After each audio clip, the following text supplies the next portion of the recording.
1942, he stepped forth like some warrior of old to lead and inspire vast forces of men. At a pace never equaled, his Third Army swept across the continent of Europe. No American leader was more colorful and more successful.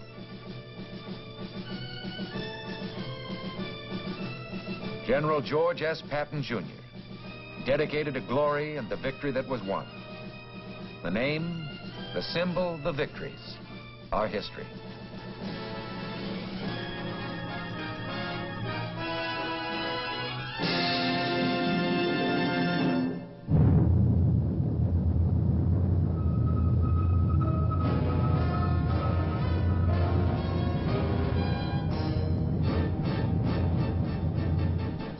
The United States Army presents The Big Picture, an official report produced for the armed forces and the American people.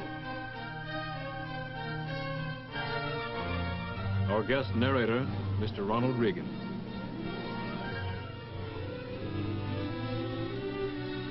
It's not easy to believe that George S. Patton, Jr. was once just Georgie.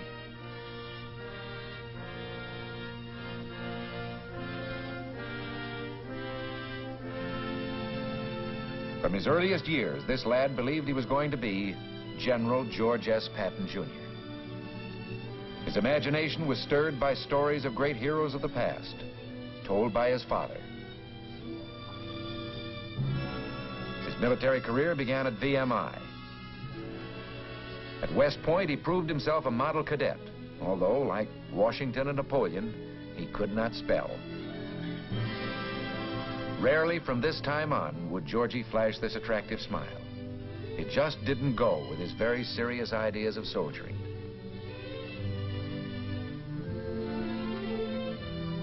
He established the first football team for soldiers to keep them from wasting their off hours in drinking and gambling.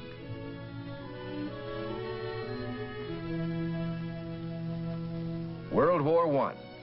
Convinced that this ponderous vehicle would someday come into its own, he studied it, rode into battle on it, became a hero alongside it. Our first tank commander, he would always be linked with the weapon that symbolized his driving, overwhelming personality.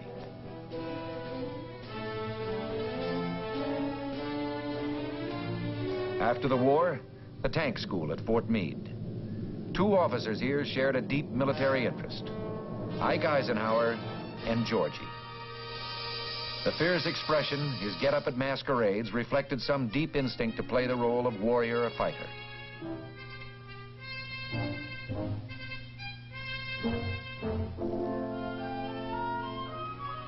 His wife joined in, sensing that even in fun, these roles suited her soldier husband.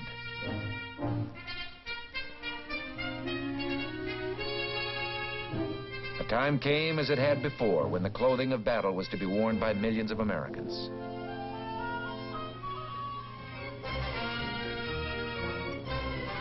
November 1942, in command of American forces for the invasion of North Africa, Lieutenant General George S. Patton, Jr.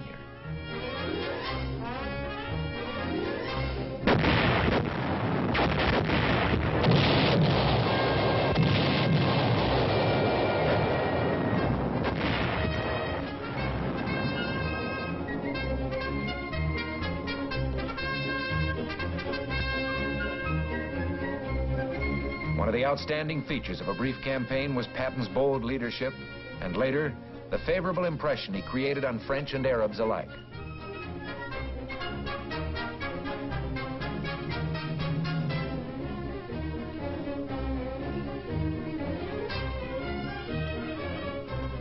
Long-range plans could now be discussed. Plans which would cast America's toughest general in a leading role. Meanwhile, a battle was raging to the east in Tunisia.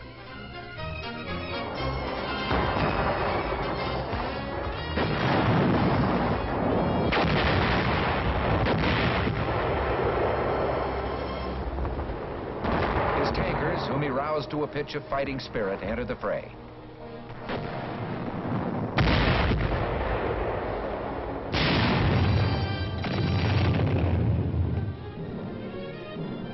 Allied leaders such as General Alexander sensed Patton's remarkable military gifts, his judgment, his sure instinct for what the enemy would do.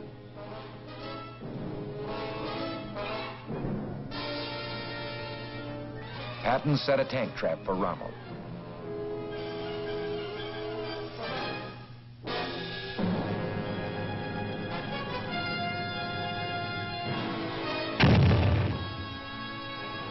Rommel marched right into it. His 10th Panzer Division lost half its 60 tanks, retired, and never attempted a counterattack.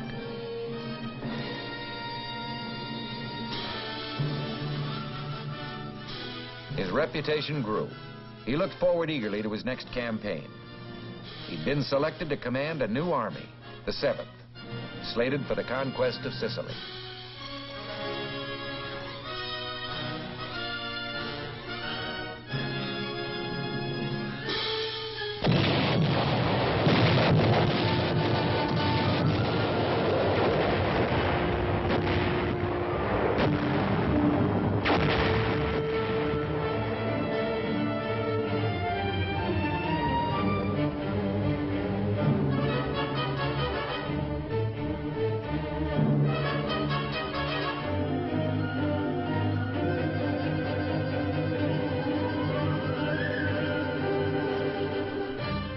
Order of the day from Patton to his men. Remember that we as attackers have the initiative. We must retain this tremendous advantage by always attacking, rapidly, ruthlessly, viciously, without rest. Keep punching. God is with us. We shall win.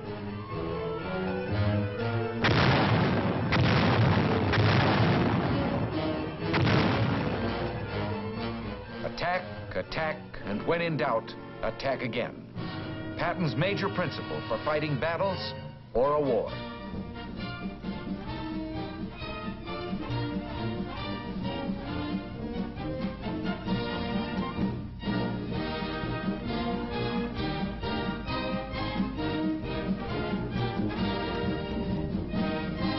His chief mission, he believed, was to arouse the morale of his men.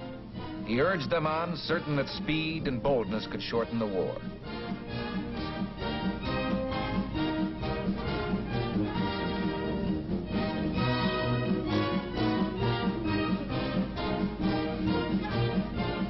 Like Monty, he believed in showmanship. But he was aware that if the act could not be carried off in fine style, the men would see through it. Both leaders used every means to inspire the troops of their vast command.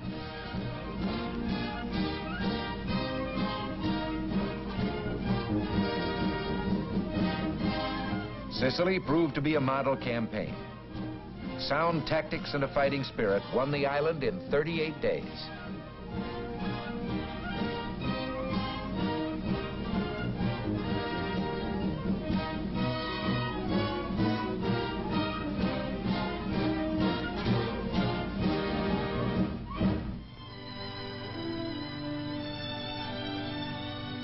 The Supreme Allied Commander paid a visit.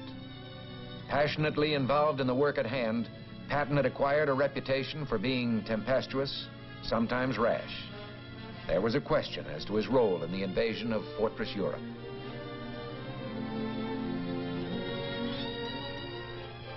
Then, his whereabouts carefully concealed from the German High Command, he appeared in Great Britain. New troops heard him in an introductory speech and called him Old Blood and Guts. The old-timers referred to him as the Old Man, who knew more about fighting than any man alive. He called a spade a spade. He told them to get mad and stay mad. They listened.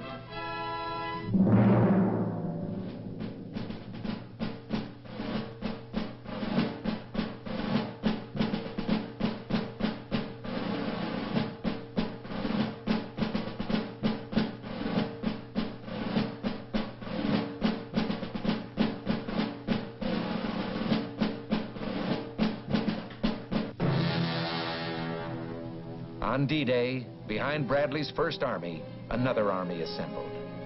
Patton's Third. With plenty of armor, this outfit was like its commander. Fast, hard-hitting, spirited, spectacular.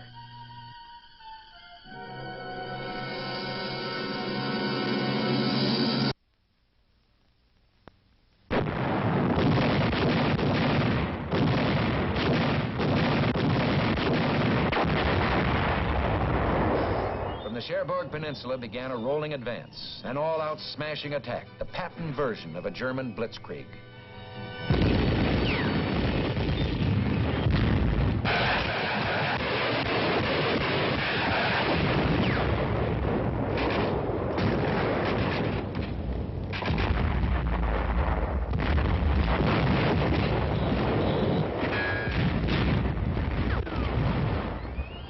The old man had said, the harder we push, the more Nazis we'll kill. And the more Nazis we kill, the fewer of our men will be killed. Pushing means fewer casualties. The 3rd took the old man at his word and found he was right.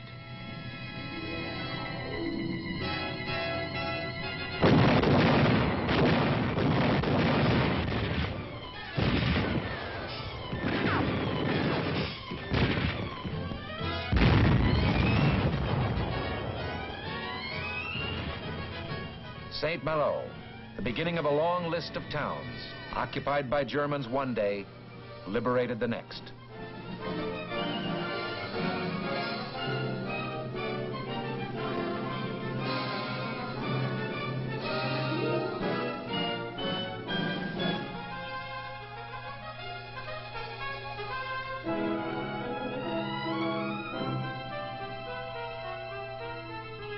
At the head of a vast crusading army, a man fulfilling a destiny he had dreamed of since early youth.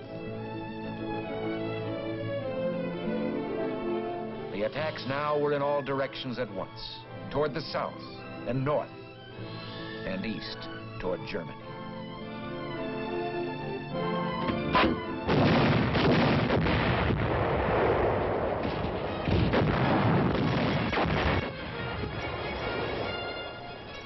The 3rd advanced like a tidal wave, and the enemy's response was fear. He told his men, in the last 2 weeks, the 3rd has advanced farther and faster than any other army in history. My intention is to move farther and faster still. Outrunning its maps, the 3rd Army crossed the Seine. In his words, he was touring France with an army.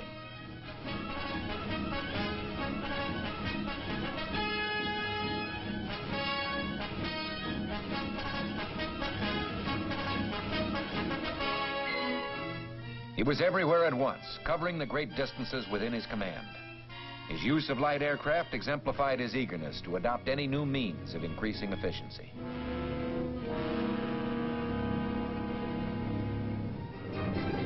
Throughout, the 19th Tactical Air Command of the 8th Army Air Force gave incredibly close support.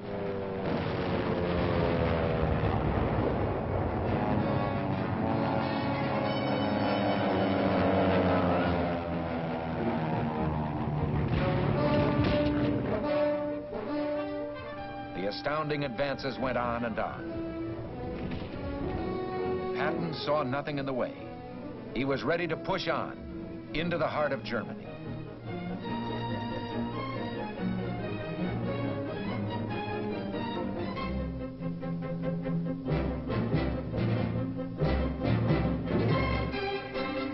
Struggling to keep up with his fast-moving front was a miraculous supply effort known as the Red Ball Express.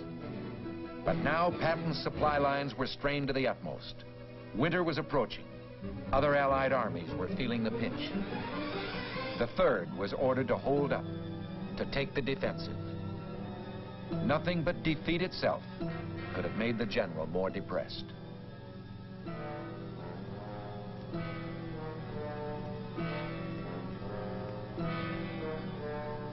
This was a difficult time for an army built to roll.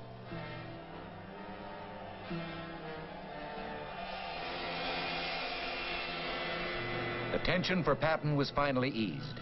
He was assured by his old friend that the 3rd would eventually receive adequate supplies to resume what they had begun. Patton urged his leaders to keep high the morale created during the offensive. He himself delivered the pep talks for which he was famous, giving credit, instilling pride, urging men to even greater deeds. Then, the green light.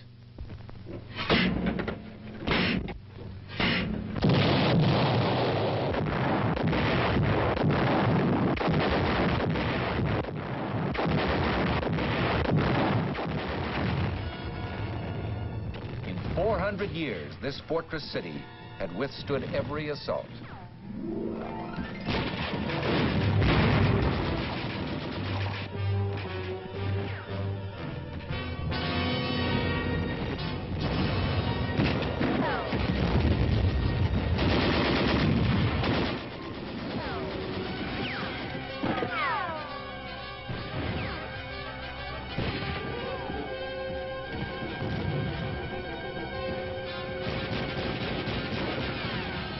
Metz was no cheap victory. But the fall of this highly regarded fortification bore out Patton's belief that no defense position had ever been successfully defended.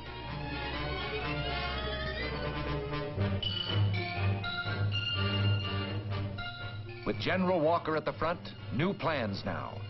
A great drive toward the highly reputed Siegfried Line. But an instinct for what the enemy will do had alerted him to a new danger.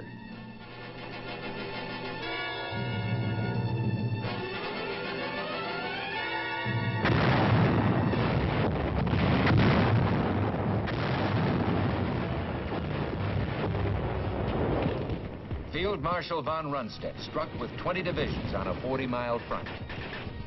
The Battle of the Bulge.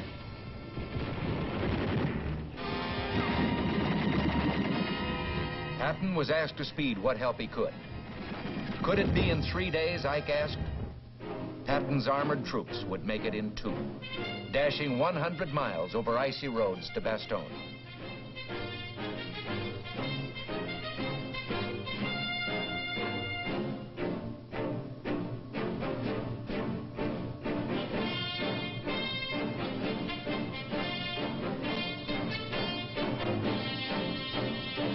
Then, at the heart of a major attack, Patton's concentrated armored power.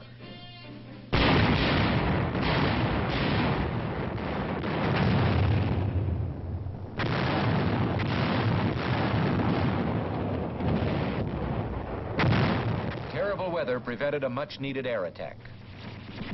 A religious man, Patton frequently prayed. This time, a prayer went out on thousands of printed cards for all his men to join in. Almighty and merciful Father, grant us fair weather for battle.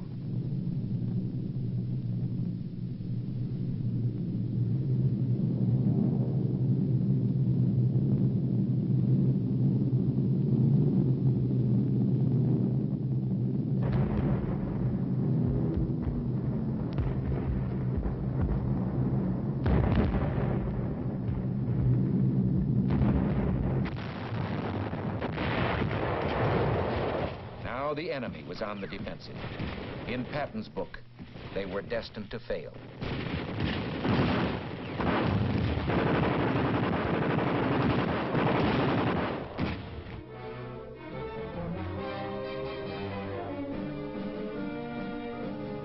The 3rd broke the back of the German offensive and began preparations for their own.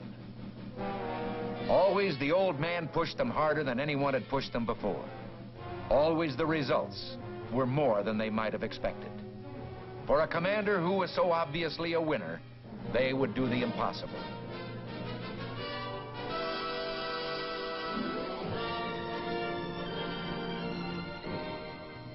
Patton believed in decorations, in recognizing and exalting the heroic qualities of his men. And they sensed his sincerity when he used words like duty, patriotism, and loyalty. To him, these words had real meaning.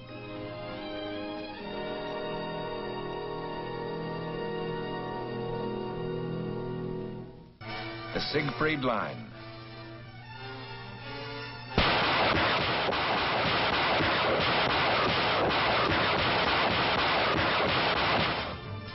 In Patton's words, this monument to the stupidity of man cracked easily.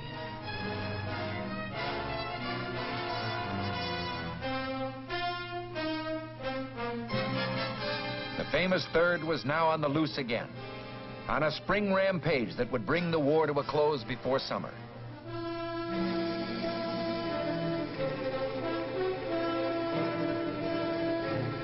Again, Patton's army was going beyond expectations.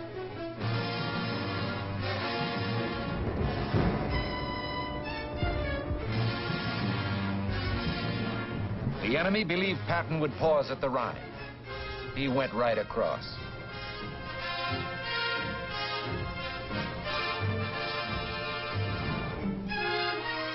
Now, along a wide front, his divisions fought toward the final goal.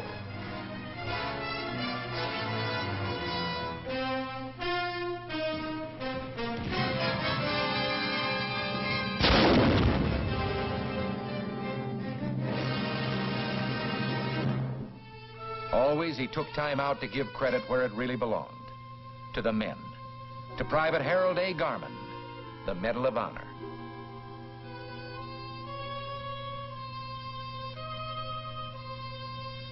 Exalting sacrifice, Patton never dwelt long on the horrors of war. But as his Third Army overran concentration camps in Germany, he saw horror of a new kind.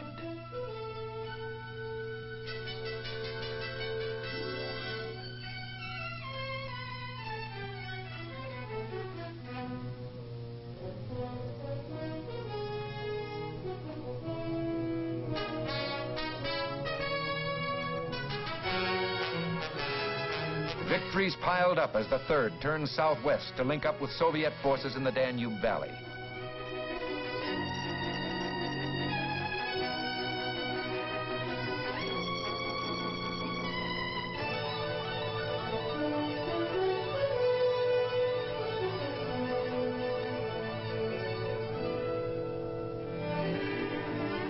It was over. For a moment, Patton relaxed his carefully maintained role of colorful leader to be himself.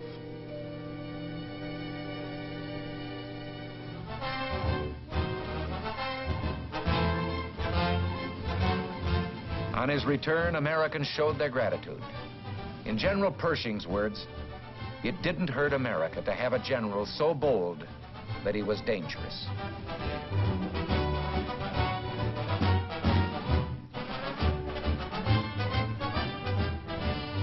Los Angeles went all out in its reception.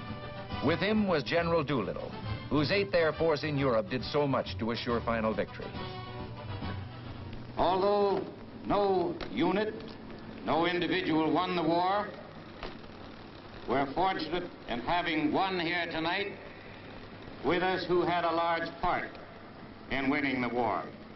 I'm pleased and proud to have been privileged to fight by the side of General George Patton.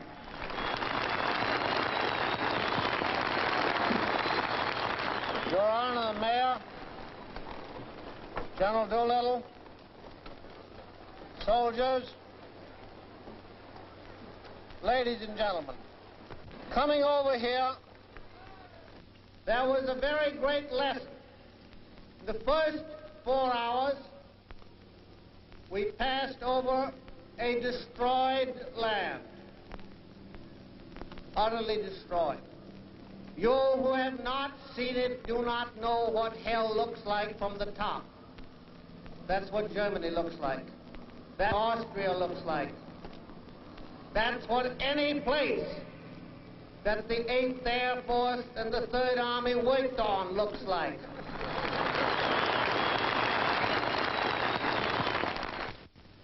You must remember this, that from Brest to various towns in southern Germany and Austria, whose names I can't pronounce, but whose places I have removed,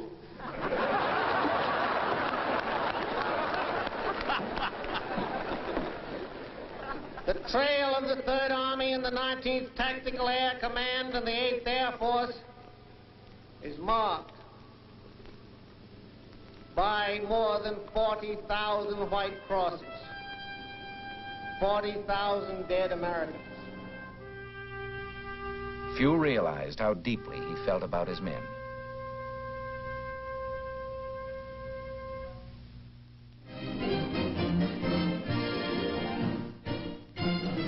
In Germany, with no more battles to win, Patton watched Americans compete on the playing field. Again, he saw the fighting spirit, the will to win, a quality he loved and admired, and which epitomized himself. Struggle was the test of a man. War, the supreme struggle, provided the highest test.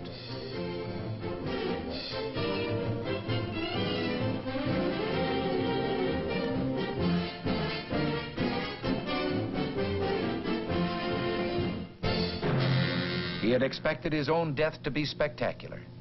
In this one prediction, he was more mistaken than in the planning of any battle.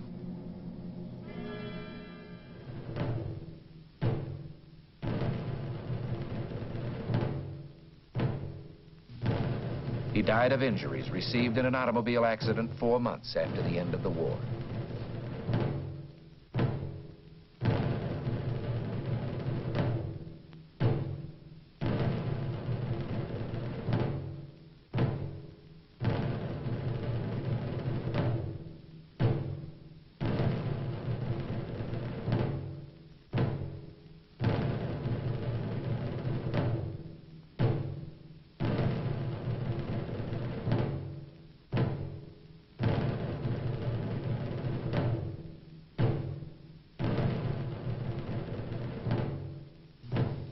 Place of burial among the men of the Third Army who had fallen in the Battle of the Bulge. His personality lives on in his statue at West Point. He lived for action and glory and reached the heights in serving his country.